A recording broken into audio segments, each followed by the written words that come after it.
अस्सलाम वालेकुम नाज़रीन, तेलंगाना एक्सप्रेस में आपका इस्तकबाल है। मैं हूं सानिया। न्यूज की शुरुआत करते हैं हेडलाइंस से। वज़ीर आला रेवंत रेड्डी ने की प्रजावानी प्रोग्राम में मसाइल के फौरी हल पर ओहदेदारों की सताइश। कहा, गरीबों के मसाइल को हल करने के लिए शुरू किए गए प्रजावानी प्रोग्राम के बेहतर नताइज हो रहे हैं बरामद।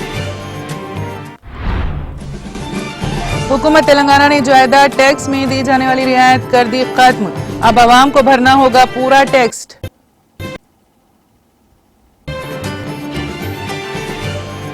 केसीआर की क़यादत में तरक्की हमारा ज़ात है, फलाह हमारा मजहब है, जिसमें तमाम ज़ातों के लोग हैं शामिल। राजेंद्र नगर के कांग्रेस कायदीन की बीआरएस में शमूलियत। प्रोग्राम से केटीआर का खिताब।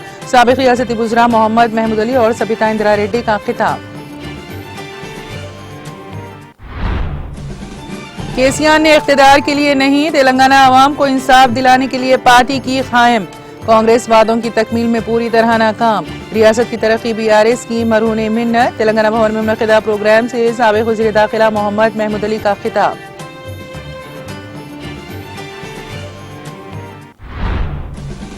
आज़ादी सहाफ़त जमहूरियत का अहम सुतून। जिले नलगुंडा के नागार्जुना कॉलेज में मुनक़िदा प्रोग्राम से सदरनशीन तेलंगाना मीडिया अकेडमी श्रीनिवास रेड्डी का खिताब।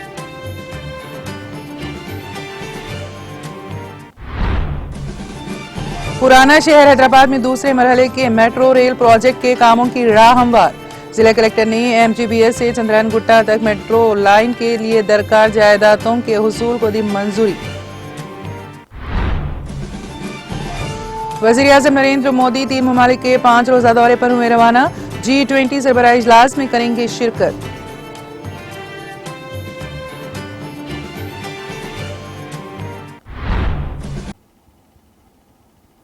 और अब खबरों की तफसील। वज़ीर आला रेवंत रेड्डी ने कहा है कि उनकी हुकूमत ने गरीबों के मसाइल को हल करने के लिए जो प्रजावानी प्रोग्राम शुरू किया है, इसके बेहतर नताइज बरामद हो रहे हैं। एक्स प्लेटफॉर्म पर ट्वीट करते हुए उन्होंने कहा है कि हुकाम ने फौरी तौर पर गरीब लड़की की सेहत के मसले पर रद्द-ए-अमल जाहिर किया और इसके बेहतर इलाज में मदद की। उन्होंने लड़की की हमेशा सेहतमंद और खुश रहने की ख्वाहिश की। वज़ीर आला ने प्रजावानी प्रोग्राम में उठाए जाने वाले मसाइल के फौरी हल पर ओहदेदारों की सताइश की।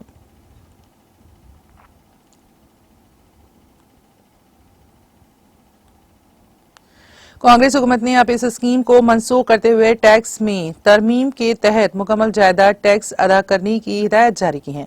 मुतालिका हुकाम की जानिब से जायदाद मालिकान को SMS के जरिए मुतल्ले किया जा रहा है कि उन्हें मजीद 101 रुपए वाली स्कीम का फायदा नहीं होगा और उन्हें मुकम्मल टैक्स अदा करना होगा।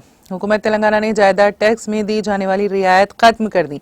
अब आवाम को भरना होगा पूरा टैक्स। कांग्रेस हुकूमत ने गरीब और मुतवस्सित तबके के लिए दी गई जायदाद टैक्स में रियायत को गैर सरकारी तौर पर मनसूख कर दिया है। कांग्रेस हुकूमत ने गरीब और मुतवस्सित तबके के लिए दी गई जायदाद टैक्स में रियायत को गैर सरकारी तौर पर मनसूख कर दिया है। 2017 में केसीआर हुकूमत ने ऐसी इमारतों के लिए जिनका जायदाद टैक्स 1200 रुपए से कम था सब्सिडी दी थी, जिसके तहत मालिकान को सिर्फ 101 रुपए सालाना टैक्स अदा करना पड़ता था। इस स्कीम के तहत टैक्स दहिंदगान को तकरीबन 100 करोड़ रुपए का फायदा हुआ था। कांग्रेस हुकूमत ने अब इस स्कीम को मनसूख करते हुए टैक्स में तरमीम के तहत मुकम्मल जायदाद टैक्स अदा करने की हिदायत की है। मुतालिका हुकाम की जानिब से जायदाद मालिकान को SMS के जरिए मुतल्ले किया जा रहा है कि उन्हें मजीद 101 रुपए वाली स्कीम का फायदा नहीं होगा और उन्हें मुकम्मल टैक्स अदा करना होगा। कॉरपोरेटर्स और अवाम ने इस फैसले पर शदीद गुस्से का इजहार किया है। खवातीन के मुताबिक जायदाद टैक्स में तरमीम के लिए मखसूस नोटिस जारी करना जरूरी है, लेकिन हुकाम SMS के जरिए ये इत्तला दे रहे हैं। कमर्शियल कनेक्शंस, जीरो एरिया की इमारतें और जीरो टैक्स जायदादों के लिए भी नोटिस जारी किए जा रहे हैं, जिससे आवाम बेचैनी बढ़ गई है।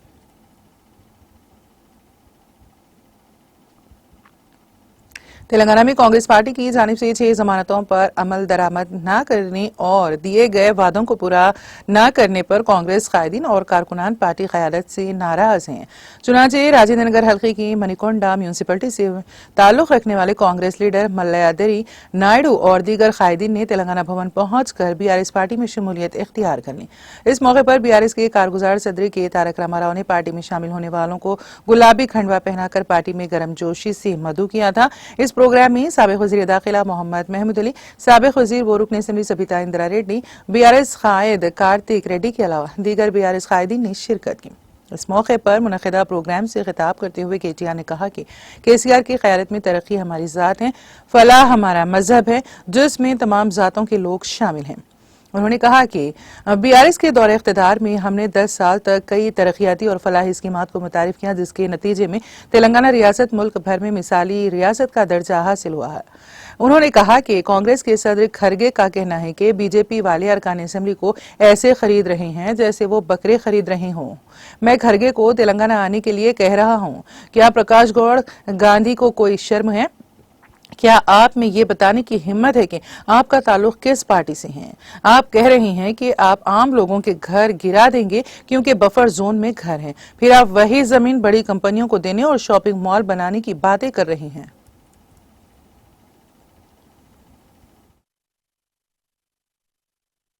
కేసీఆర్ గారి నాయకత్వంలో అభివృద్ధి మన కులంగా, సంక్షేమమే మన మతంగా ఈ రోజు పేదవారిని పెద్దవారిని అందరినీ కూడా బ్రహ్మాండంగా కలుపుకొని సంక్షేమ కార్యక్రమాలు, అభివృద్ధి కార్యక్రమాలు అందరికీ సమపాలనలో అందే విధంగా చాలా చక్కగా 10 ఏళ్ల పాటు కేసీఆర్ గారు రాష్ట్రాన్ని పరిపాలించినారు. కాబట్టి భారతదేశంలో ఎన్నో రంగాలలో తెలంగాణ ఒక రోల్ మోడల్ గా, ఒక దిక్సూచిగా, ఒక ఆదర్శవంతమైన రాష్ట్రంగా తలసరి ఆదాయంలో కావచ్చు, విద్యుత్ వినియోగంలో కావచ్చు, పరిశ్రమల ఆకర్షణలో కావచ్చు, వ్యవసాయ విస్తరణలో కావచ్చు, పేదవాళ్ళను ఆదుకునే సంక్షేమ కార్యక్రమాలు కావచ్చు, యాదాద్రి లాంటి గుడి కట్టే విషయంలో కావచ్చు, ఏ విషయంలో అయినా డాక్టర్ బాబాసాహెబ్ అంబేద్కర్ గారి ప్రపంచంలోనే అతిపెద్ద విగ్రహం పెట్టే విషయమే కావచ్చు, లేదా ఇంటింటికి నీళ్లు ఇచ్చే విషయమే కావచ్చు, ఏ విషయంలోనైనా బ్రహ్మాండమైన అభివృద్ధిని, బ్రహ్మాండమైన సంక్షేమాన్ని 10 ఏళ్లలో కరోనా లాంటి మహమ్మారి తరుముకొచ్చినా పేదలను కడుపులో పెట్టుకొని చూసుకుంటూ ఎక్కడ సంక్షేమం ఆగకుండా చూసుకున్నారు. కాబట్టి కేసీఆర్ గారిని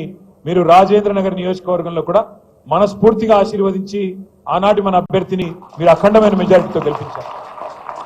తమ్ముడు కార్తిక్ రెడ్డి గారు చెప్పినట్టు ఎమ్మెల్యేలు కొంతమంది పార్టీని వదిలిపెట్టి పోవచ్చు కాక, కానీ ఎమ్మెల్యే పోయినా అధికార లాలసతో పైరవీల కోసము, పదవుల కోసము, ఇంకో దానికోసం వారు పోయినా మేము మాత్రం ఉంటాము, పార్టీని వదిలిపెట్టము అని చెప్పి నిబద్ధతతో ఉన్న మా గులాబీ అన్నదమ్ములకి, మా ఆడబిడ్డలకు హృదయపూర్వకంగా శిరస్సు వంచి నేను ధన్యవాదాలు తెలియజేస్తాను.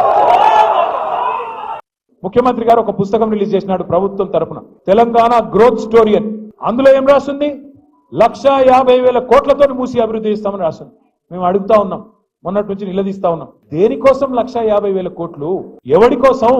1,100 కోట్లతో తెచ్చేస్తే మూసి పునరుజ్జీవం అయిపోతుంది కదా అంటే వాళ్ళు చెప్పే కారణాలు ఎంత వింతగా ఉన్నాయో ఒక్క నిమిషం మీకు చెప్తాను. వాళ్ళు ఏమంటారు? మూసి పక్కల, 2 పక్కల బఫర్ జోన్ ఉన్నది, బఫర్ జోన్ లో ఉన్న వాళ్ళను ఎలగొడతాం, ఖాళీ చేస్తాం. నేను ఇవాళ ఇక్కడికి వచ్చిన మా ఆడబిడ్డలను, అన్నదమ్ముల్ని ఒక్కటే మాట ఆలోచించమని కోరుతున్నా. మీరే రిజిస్ట్రేషన్లు చేస్తురి బఫర్ జోన్ లో, మీరే పర్మిషన్లు ఇస్తురి, మీరే ట్యాక్స్ కట్టించుకుంటురి, మీరే ఇల్లు ఇన్ని రోజులు ప్రాపర్టీ ట్యాక్స్ వసూలు చేస్తురి, మీరే రోడ్లు వేస్తురి, మీరే గవర్నమెంట్ గా మోరీలు కడుతురి. ఇవాళ వచ్చి అక్కడ ఉన్న ఒక మల్లయ్య గారి ఇల్లేమో అల్లకెళ్ళి మురికి నీరు వస్తుంది, బఫర్ జోన్ లో ఉన్నది, మూసి చెడిపోతుంది, కాబట్టి మల్లయ్య ఇల్లు కూలగొట్టాల. మరి నేను అడుగుతా ఉన్నా ముఖ్యమంత్రి, మల్లయ్య ఇల్లు కూలగొడతావు, మరి రేపు బఫర్ జోన్ లో నువ్వే ఒక పెద్ద రియల్ ఎస్టేట్ కంపెనీకి వాడికి ఇచ్చి వాడు మాల్ కడతాడు, మల్లయ్య ఇల్లు కూలగొట్టి మాల్ కడతాడు. మల్లయ్య ఇంట్లోకి వెళ్ళేమో మురికి నీరు వస్తుంది, మాల్లోకి వెళ్ళేమో సుగంధం వస్తుందా? మాల్లో కూడా అదే మురికి నీరు కదా వచ్చేది. ఇంకా మల్లయ్య ఇంట్లోకి వెళ్ళి వచ్చిన దానికంటే 1000 రెట్లు ఎక్కువ వస్తుంది. కానీ అది బాగా అంటే ఇది బాగా కాదండి. నేను అందుకే అడుగుతా ఉన్నా, ముఖ్యమంత్రి సమాధానం చెప్పు. బఫర్ లో మల్లయ్య ఇల్లు ఉండకూడదు ఎట్లా, మాల్ ఉంటది ఎట్లా? సమాధానం చెప్పు. ఎవడి కోసం 1,50,000 కోట్లు పెడతానంటున్నావు? దేనికోసం పెడతానంటున్నావు? మాకు అర్థమవుతున్నది. మూసీ మే లూటో, ఢిల్లీ మే బాటో.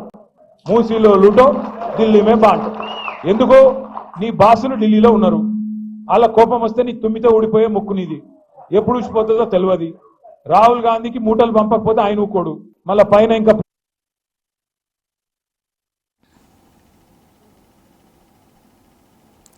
साबिक वज़ीर दाखिला मोहम्मद महमूद अली ने कहा कि बहुत से पार्टियां बनते हैं इख्तिदार के लिए।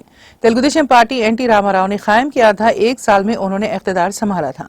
जबकि के चंद्रशेखर राव एक ऐसे कायद हैं जिन्होंने इख्तिदार के लिए नहीं बल्कि तेलंगाना अवाम को इंसाफ दिलाने के लिए पार्टी कायम किया है, क्योंकि मुत्तहदा आंध्र प्रदेश में हमारी जो दौलत थी वो लूट कर आंध्रा ले जाते थे। हमारे लोगों को ना तो नौकरियां मिलती थी और न ही हमारे साथ इंसाफ हुआ करता था। साबिक वज़ीर दाखिला मोहम्मद महमूद अली ने राजेंद्र नगर हल्के के मणिकोंडा म्यूनिसिपलिटी से ताल्लुक रखने वाले कांग्रेस कायदीन की बीआरएस में शमूलियत के मौके पर तेलंगाना भवन में मुनक्किदा प्रोग्राम से खिताब किया। उन्होंने कहा कि मुत्तहदा रियासतें आंध्र प्रदेश में कांग्रेस ने 50 साल तक हुकूमत की, लेकिन कभी भी इलाके तेलंगाना की तरक्की के बारे में कोई इक़दाम नहीं किए। उन्होंने कहा कि हमेशा तेलंगाना में फिरका वाराना फसादात हुआ करते थे। फसादात के बाद कांग्रेस के लीडर्स मुतासिरीन को चावल और पैकेज देकर उन्हें समझा दिया करते थे। उन्होंने कहा है कि रियासत में साल 2014 में जूं ही केसीआर की ज़ेर क़यादत हुकूमत का क़याम अमल में आया, तेलंगाना से फसादात का खात्मा हो गया। उन्होंने कहा कि रियासत में अमन, भाईचारगी और गंगा जमनी तहजीब को फरोग देने वाले सिर्फ और सिर्फ केसीआर हैं। उन्होंने कहा कि केसीआर के दौरे हुकूमत में रियासत की तरक्की और अवाम की फलाह बहबूद के लिए बेशुमार इक़दाम किए गए। उन्होंने कहा कि हकीकत में तेलंगाना के मालिक केसीआर हैं, जबकि कांग्रेस वाले रियासत को किसी भी किस्म की तरक्की नहीं दी। उन्होंने रियासत में रेवंत रेड्डी की ज़ेर क़यादत बरसर इक़्तिदार कांग्रेस हुकूमत को अपनी शदीद तनकीद का निशाना बनाते हुए कहा कि रेवंत रेड्डी हुकूमत 6 गारंटी पर अमलावरी में पूरी तरह नाकाम हो गई है। उन्होंने कहा कि केटीआर ने बाहैसियत वज़ीर रियासत तेलंगाना की तरक्की के लिए जो इक़दाम किए हैं वो नाकाबिले फरामोश हैं। कांग्रेस के दौरे इख्तिदार में हर तरफ फिरका वाराना फसादात हो रहे हैं। उन्होंने अवाम से अपील की है कि वो केसीआर की ज़ेर क़यादत बीआरएस पार्टी को मजबूत करते हुए अवाम को धोखा देने वाली कांग्रेस को सबक सिखाएं।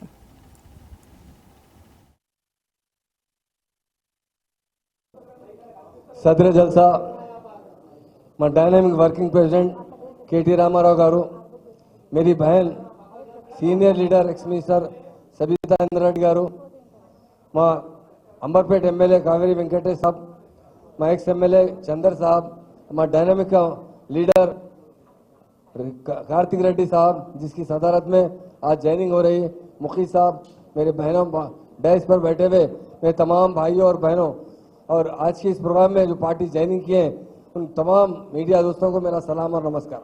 मैं 2 ही बात करूंगा क्योंकि सब लोग इंतजार में केटीआर साहब सुनने के लिए।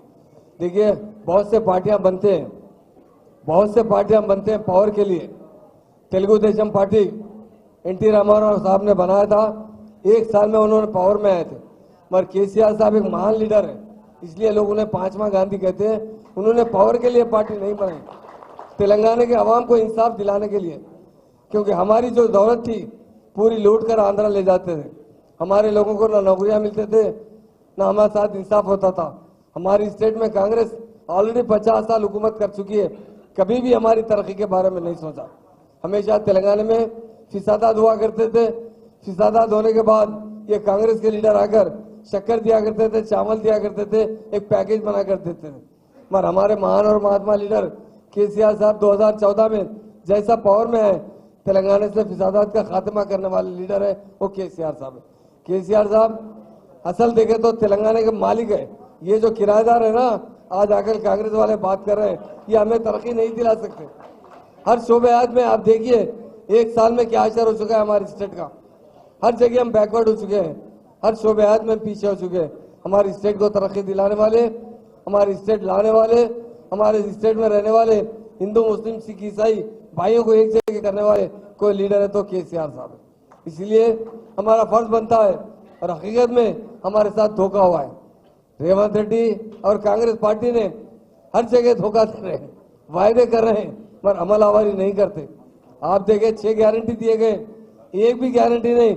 आरटीसी में जो पुराने बस आए ना वो छोड़ दिए थोड़े औरतों को फिरने के लिए। कोई स्कीम ऐसी नहीं है। हमारे बहनों के लिए 2500 पेंशन की बात की गई। क्या मैं पूछना चाहता हूँ 1 रुपया भी मिल रहा है? नहीं मिल रहा है। हमारे बहनों की शादी में 1 तोला सोना देने की बात की गई। हर शोबे में तरक्की देने की बात की गई, मगर कोई तरक्की देने वाला नहीं है। अगर तरक्की देने वाला कोई महान लीडर है वो केसीआर साहब है। आज हमारे रेजिडेंशियल स्कूल के बारे में सविता मैडम ने भी कहा, मुखी चंदा साहब भी गए। कांग्रेस यहाँ पर 50 साल में सिर्फ 200 रेजिडेंशियल स्कूल टोटल थे, और उसमें माइनॉरिटी के लिए 10 रेजिडेंशियल स्कूल थे। केसीआर साहब आने के बाद 800 से ज्यादा रेजिडेंशियल स्कूल का इजाफा किया हर कास्ट के लिए, उसमें साथ साथ माइनॉरिटीज के लिए भी 204 रेजिडेंशियल स्कूल खोले। पहले 1000 बच्चे मुकम्मल तालीम हासिल करते थे और केसीआर साहब के दौर में 1,40,000 लड़के और लड़कियां तालीम हासिल कर रहे हैं। ये हमारे महान और लीडर का कारनामा है। उसी तरह तेलंगाना की पर हेड इनकम इंडिया में सबसे ज्यादा अच्छी इनकम और खुशहाल है तो तेलंगाना के अवाम है। ये हमारे साथ धोखा हुआ है। रेवंत रेड्डी साहब जो झूठ बोलते हैं, सबको झूठ बोले मगर कब तक निभाएंगे। झूठ आदमी कभी भी सक्सेस नहीं हो सकता। देखिए आप 1 साल के अंदर ही कांग्रेस को इस्तीफा देकर हमारे भाई पार्टी को हमारी पार्टी ज्वाइन कर रहे हैं। कांग्रेस का ये कारनामा है। कांग्रेस ने कभी भी आजादी के बाद अवाम के साथ इंसाफ नहीं किया। आज सबसे ज्यादा बैकवर्ड है तो तेलंगाना के अवाम थे। आज तेलंगाना बनने के बाद केसीआर साहब ने 9.5 साल में तेलंगाना को किधर से किधर लेकर जाकर पहुंचाया है।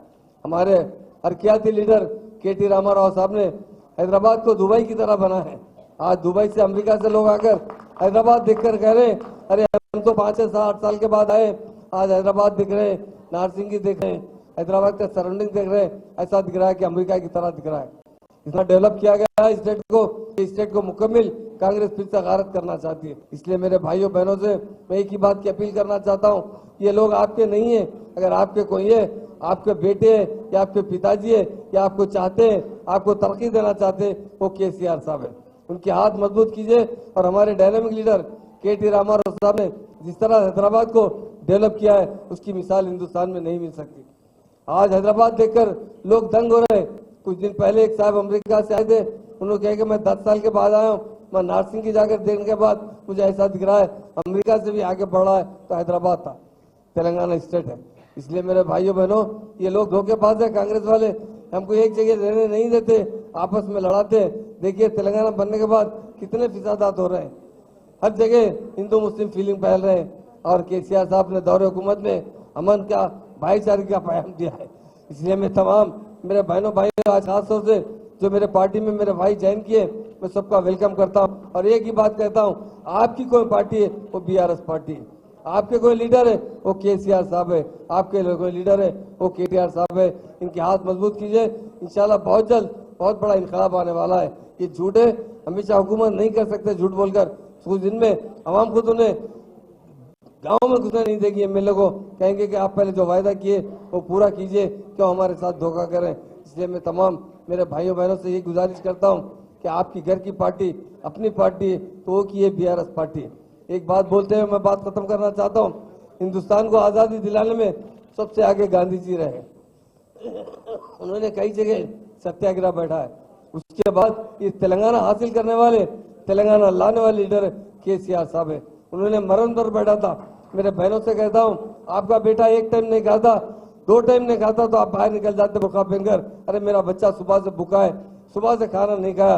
पर हमारे महान और महात्मा लीडर 11 दिन तक एक दाना नहीं खाए। किसके लिए? आपके लिए, तेलंगाना के लिए। जब 11 दिन होने के बाद जयशंकर साहब थे, हमारे बड़े बड़े लीडर्स थे, जाकर केसीआर साहब से गुजारिश किए आप भरत तोड़ दीजिए और फिर से तेलंगाना के लिए लड़ेंगे। पर हमारे महान और महात्मा लीडर ने कहा, मेरी जान गई तो परवाह नहीं, मुझे मेरी आवाम के लिए मेरा तेलंगाना चाहिए। ये कहने वाला कोई लीडर है वो केसीआर साहब। इसलिए उनकी कदर कीजिए, उनके हाथ मजबूत कीजिए, ये आपके लिए बेहतर रहेगा। इसलिए मेरे भाइयों बहनों, मैं आपसे यही गुजारिश करना चाहता हूँ, आपकी पार्टी है तो बीआरएस पार्टी है, इसको थाम लीजिए और हमेशा इंशाल्लाह आने वाला वक्त हमारे लिए बहुत अच्छा रहेगा। मुझे जो मौका दिया गया है उसके लिए मैं शुक्रिया अदा करता हूँ और यकीनन कार्तिक रेड्डी साहब को मुबारकबाद देता हूँ। आपके तरफ से काफी लोग जैन होते जा रहे हैं, अवेयरनेस आ रहा है, क्योंकि नौजवानों का दौर है। आने वाला दौर बहुत तेजी से तरक्की करेगा तेलंगाना।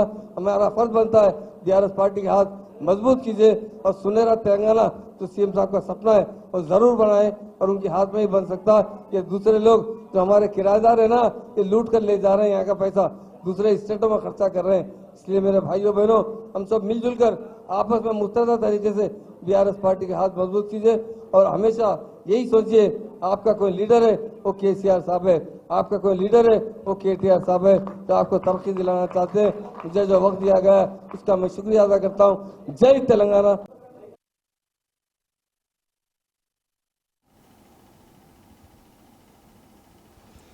तेलंगाना मीडिया एकेडमी के सदनशीन के श्रीनिवास रेड्डी ने जोर देते हुए कहा है कि आजादी सहाफत जमहूरियत का अहम सुतून है। उन्होंने तेलंगाना के जिले नलगुंडा के नागार्जुना कॉलेज में तेलंगाना साहित्य परिषद की जानिब से नलगुंडा जिले सराविज्म प्रोग्राम से खिताब करते हुए मीडिया के पेशावरों, इदारों और आवाम को कौमी यौम सहाफत के मौके पर मुबारकबाद पेश की।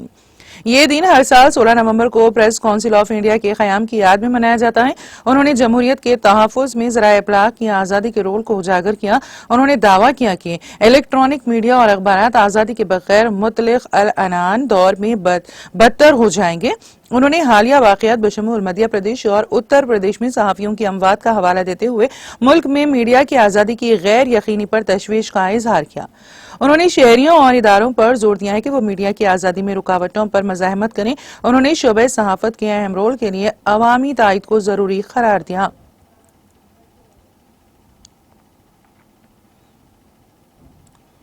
पुराना शहर में दूसरे मरहले के मेट्रो रेल के कामों के लिए जायदादों को हासिल करने के लिए एक और कदम उठाया गया है। कलेक्टर ने एमजीबीएस से चंद्रायन गुट्टा तक 7.5 किलोमीटर मेट्रो लाइन के लिए दरकार जायदादों के हुसूल को मंजूरी दे दी है। इसके साथ ही पुराना शहर हैदराबाद में मेट्रो रेल प्रोजेक्ट के लिए जायदादों के हुसूल का काम शुरू हो जाएगा। इस रूट पर सड़कों की तोसी और स्टेशनों की तामीर के लिए जायदादें हासिल की जाएंगी।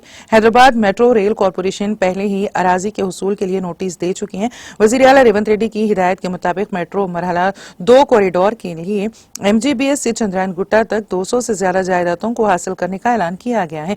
हफ्ता 16 नवंबर को जिला कलेक्टर अनुदीप दूरी शेट्टी ने जायदादों को हासिल करने के ऐलान को मंजूरी दी। कलेक्टर ने कहा मेट्रो रेल का काम जनवरी 2025 से शुरू होगा।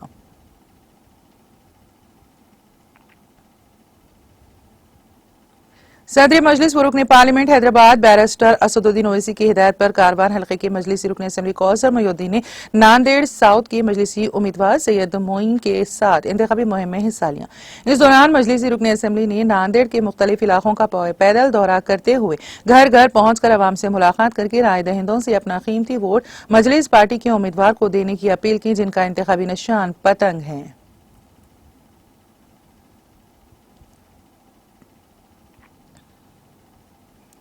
जमात इस्लामी हिंद के कुल हिंद अरकान इज्तिमा से खिताब करते हुए अमीर जमात इस्लामी हिंद सैयद सादतुल्लाह हुसैनी ने वाबस्तगान जमात को नसीहत की कि वो अपने कामों के दायरे को मुसलमानों तक महदूद रखने के बजाय मुल्क और मुल्क के तमाम तबकात तक पहुंचाएं। आपने साल 2025 के लिए राइज का नारा देते हुए फरमाया है कि इसके पहले लफ्ज आर का मतलब है रीच आउट, यानी बड़े पैमाने पर अवामी रवाबित को बढ़ाना। दूसरा लफ्ज है आई, इसका मतलब है इंडिविजुअल कनेक्टिविटी ब्यूशन, यानी अपनी जात को समाज के लिए नफा बख्श बनाना, समाजी इस्लाह और खिदमत पर तवज्जो मरकूज करना है। तीसरा लफ्ज है एस, इसका मतलब है शिफ्ट इन पब्लिक ओपिनियन, यानी अवामी राय में मुस्बित तब्दीलियां पैदा करना। और आखिरी लफ्ज है ई, इसका मतलब है इंगेजमेंट, यानी बड़े पैमाने पर समाजी तामील और ताल्लुकात पैदा करना। इन चारों बातों पर अमल करते हुए साल 2025 को हम राइज का साल बनाने का अहद करें। अमीर जमात ने मजीद फरमाया है कि इस मुल्क में साले और बासलाहियत नस्लों की तैयारी में इस्लामी तलबा तंजीमों SIO और जी का गैर मामूली किरदार रहा है। एक ताबनाक मुस्तकिल की तामीर के लिए नौजवानों तलबा तंजीमों को मुस्तहकम और मजबूत करने पर मजीद तवज्जो देने की जरूरत है। तहरीकी खिदमात में खवातीन के बढ़ते ताउन को सराहते हुए आपने फरमाया कि तहरीक में खवातीन की शमूलियत और मुख्तलिफ महाजों पर उनकी खिदमात में बहुत तेजी से तरक्की हो रही है। ये तेज रफ्तार तरक्की एक बेहतर मुस्तकबिल की नवीद सुना रही है। मौजूदा कौमी व आलमी चैलेंजों पर बात करते हुए अमीर जमात ने फरमाया कि इन हालात में शिकायतें या जज्बाती रद्द-ए-अमल इख्तियार करने के बजाय एक ख्याल और हकीमाना संजीदा नुक्ता नजर अपनाने की ज्यादा जरूरत है। हमें चैलेंजों में मौके तलाश करने की जरूरत है, क्योंकि चैलेंजेस आर्जी होते हैं। जहद मुसलसल से इन पर गलबा पाया जा सकता है।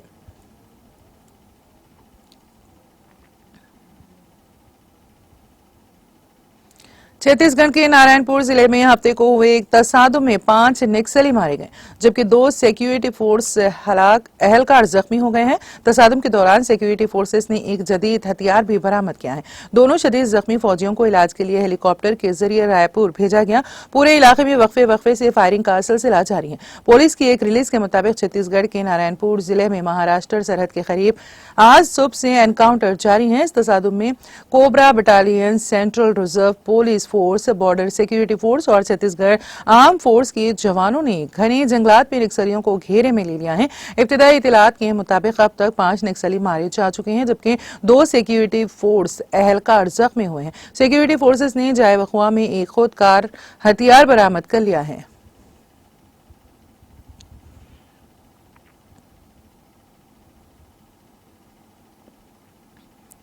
तेलंगाना सेक्रेटेरिएट के फायर सर्विस डिपार्टमेंट ने स्टेट स्पेशल सिक्योरिटी फोर्सेस में आग से बचाव और आग बुझाने के तरीकेकार के बारे में बेदारी पैदा की है। ये प्रोग्राम, जो पहले तेलंगाना स्पेशल पुलिस के तहफ्फुज़ में था और फिलहाल एसपीएफ की निगरानी में है, असिस्टेंट डिस्ट्रिक्ट फायर ऑफिसर जीवी प्रसाद की रहनुमाई में एसपीएफ को आग बुझाने की बुनियादी तरीकेकार से वाकिफ करवाया गया।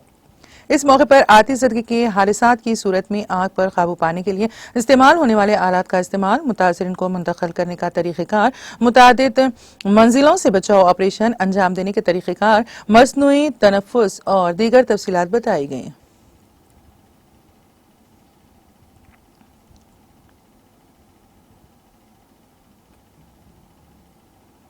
बीआरएस की जिले सदर रेगा कांता राव ने साबिक रुकन असेंबली एम नागेश्वर राव के हमरा भद्राद्री कोत्तागुड़म जिले के दम्मापेट मंडल के परकाला गंडी गांव में मुनक्किदा बीआरएस के अहम कारकुनों की मीटिंग में शिरकत की। इस मौके पर मुनक्किदा इजलास से खिताब करते हुए उन्होंने कांग्रेस हुकूमत को अपनी शदीद तनकीद का निशाना बनाया। उन्होंने रेवंत रेड्डी पर इंतजामिया में नाकामी का इल्जाम लगाते हुए कहा कि रेवंत रेड्डी रियासत में हुक्मरानी पर तवज्जो देने के बजाय सिर्फ दिल्ली तक पैकेज ले जाने का काम कर रहे हैं। उन्होंने कहा कि रेवंत रेड्डी ने अवाम से वादे करके इक़्तिदार पर कब्जा कर लिया है। उन्होंने कहा कि रेवंत रेड्डी अवाम से किए गए वादों की तकमील में पूरी तरह नाकाम हो गए हैं और वो अवाम की तवज्जो हटाने के लिए ऊंची सियासत कर रहे हैं। रेगा कांता राव ने कहा है कि कांग्रेस पार्टी 3 रियासतों तक महदूद है। कांग्रेस आने वाले दिनों में तेलंगाना में कांग्रेस का बुरा हशर होगा और मुल्क में कांग्रेस का मुकम्मल ज़वाल यकीनी है।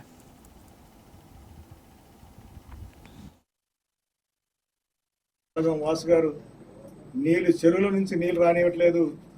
దాని కింద మనవాళ్ళు చెరువు నిండిపోయి అవతల ఈ సందర్భంగా నేను కోరుతా ఉన్నా. ఒకటి ఇప్పుడే కాదు, ఇంకా నేను 2-3 సార్లు వస్తా.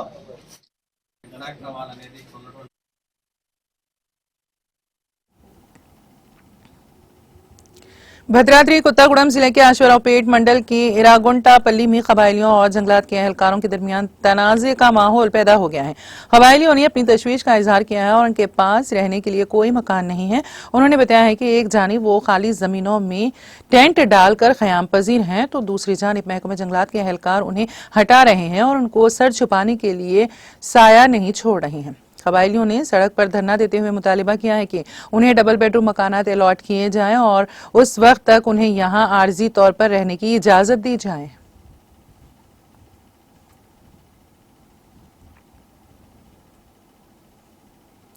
जिले करीमनगर में पेश आए सड़क हादसे में 3 अफराद बशमूल बिहार के 2 मजदूर हलाक और 1 जख्मी हो गया। यह हादसा जिले के कोत्तापल्ली के करीब राजीव राहदारी पर उस वक्त पेश आया जब तेज रफ्तार कार ने सड़क से गुजरने वाले इन मजदूरों को टक्कर दे दी। पुलिस के धीरज कुमार, सिकंदर मुंदाला और लक्ष्मण कुमार कोत्तापल्ली के करीब एक चावल की मिल में काम करते थे। जब वो काम से वापस हो रहे थे तो एक तेज रफ्तार कार ने उनको टक्कर दे दी। इस हादसे के नतीजे में 23 साल धीरज कुमार और 25 साल सिकंदर मौके पर ही हलाक हो गए, जबकि लक्ष्मण कुमार जख्मी हो गया। ये कार मजदूरों को टक्कर देने के बाद डिवाइडर से टकरा गई। 53 साल वेंकट रेड्डी ये कार चला रहा था। हादसे के नतीजे में वो कार से सड़क पर लगी रेलिंग पर गिर पड़ा। मुकामी अफराद ने उसको करीमनगर के हॉस्पिटल मुंतकिल किया, जहां उसकी इलाज के दौरान मौत हो गई। वेंकट रेड्डी का ताल्लुक सिद्दीपेट जिले के लक्ष्मापुर से है। इस हादसे की इत्तला के साथ ही पुलिस वहां पहुंची, जिसने जांच शुरू कर दी।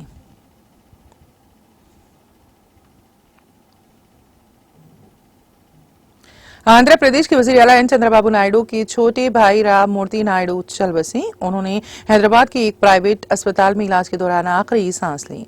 72 साल राम मूर्ति नायडू गुज़िश्ता एक हफ्ते से शहर हैदराबाद के गच्चीबौली में वाक़ AIG अस्पताल में जेर इलाज थे। मेडिकल टीम की जानिब से उनको बचाने की कोशिशों के बावजूद उनकी सेहत अबतर होती चली गई और वो चल बसी। अस्पताल के जराये ने ये बात बताई। राम मूर्ति नायडू ने कबल अजी 1994 ता 1999 चंद्रागिरी हल्के की असेंबली में नुमाइंदगी की थी। वो तेलुगु देशम की टिकट पर इस हल्के से मुंतखब हुए थे। सेहत की खराबी की वजह से उन्होंने हालिया चंद बरसों के दौरान सरगर्म सियासत से किनारा कशी इख्तियार की थी। उनकी लाश आखिरी रसूमात के लिए तिरुपति जिले के चंद्रागिरी मंडल के आबाई गांव नारावरी पल्ली मुंतकिल की जाएगी।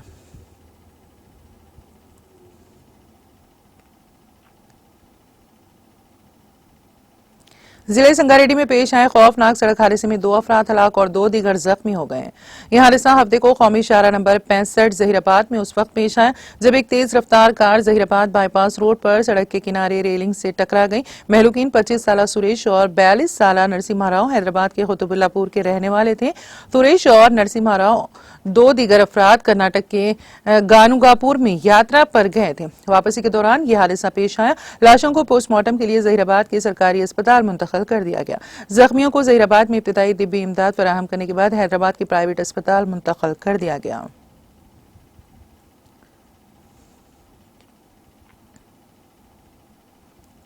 शहर हैदराबाद की शमशाबाद एयरपोर्ट में तैयारे में बम रखने की इतला से सनसनी फैल गई। हैदराबाद से बैंकॉक जाने वाली फ्लाइट में इस बम के होने की इतला दी गई। तफसीलात के मुताबिक फ्लाइट में सवार एक शख्स ने तैयारे में बम होने की इतला देते हुए चीखो पुकार शुरू कर दी। चौकस अमले ने इस मुसाफिर को हिरासत में ले लिया क्योंकि इसकी इतला तैयारे की मुकम्मल जांच के बाद झूठी साबित हुई थी। पुलिस ने बताया कि तैयारे में कोई बम नहीं था।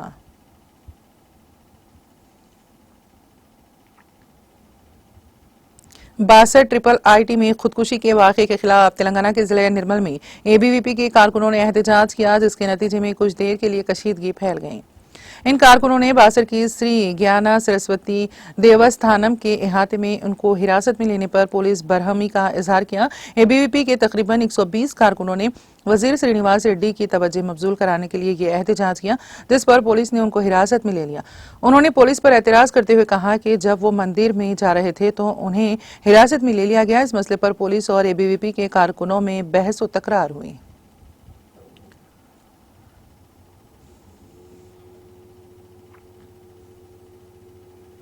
शहर हैदराबाद के मणिकोंडा के करीब पुप्पलगुड़ा इलाके में वाक़े एक अपार्टमेंट में हफ्ते की सुबह आग लग गई, जिससे मुकामी अवाम में खौफ व हिरास फैल गया। आग लगने के वाक़े में कोई जख्मी नहीं हुआ। फायर ब्रिगेड के अमले ने 1 घंटे से ज्यादा जद्दोजहद करते हुए मुश्किल में आग पर काबू पाया।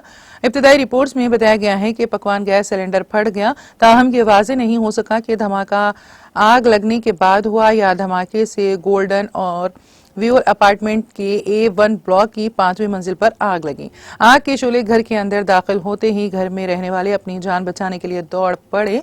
दूसरी मंजिलों पर दूसरे ब्लॉक्स में वाक़ फ्लैट्स की खौफजदा मकीन बाहर निकल पड़े क्योंकि शोलों ने तेजी से अपार्टमेंट को अपनी लपेट में ले लिया।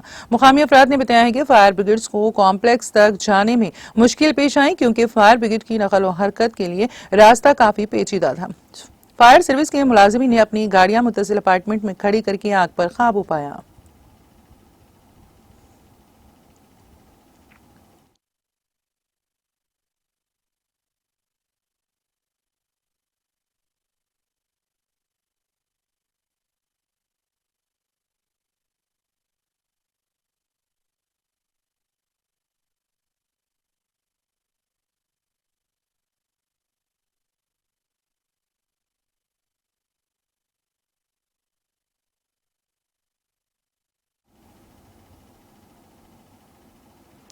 मेडचल मलकाजगिरी जिले में प्राइवेट बस में आग लग गई। ये वाकया हफ्ते की सुबह पेश आया। तफसीलात के मुताबिक KLR विंचर की हुदूद में मंदिर के करीब इस प्राइवेट बस में अचानक आग लग गई, जिसके साथ ही चौकस ड्राइवर ने फौरी तौर पर इंजन को बंद करते हुए बस को रोक दिया। मुकामी अफराद ने बाल्टियों की मदद से बस पर पानी डाला। इस वाक़े के वक्त बस में कोई भी मुसाफिर नहीं था, जिसके सबब इस वाक़े में किसी के झुलसने या फिर किसी की मौत की कोई इतला नहीं मिली।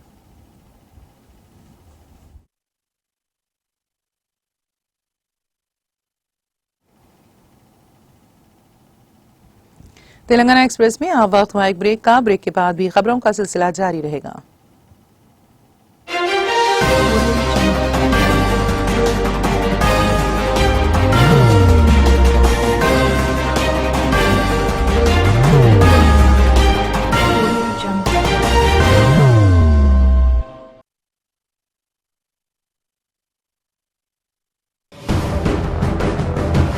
जिंदगी में कितना भी हो मुश्किलों का अंधेरा, रासिक स्टोन से चमकेगा किस्मत का सितारा।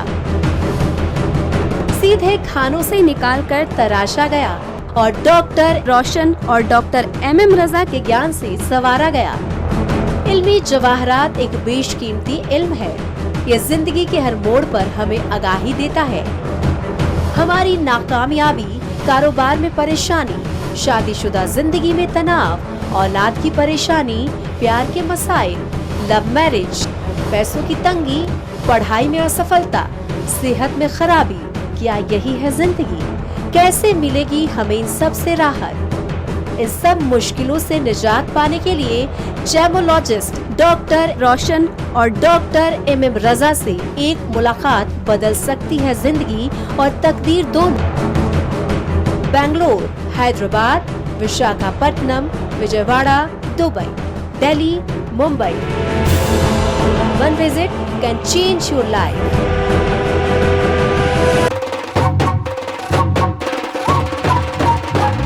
जगमग दिल के तारों में रिश्तों की होगी धुन, सोनिए तू, उखड़िए तू,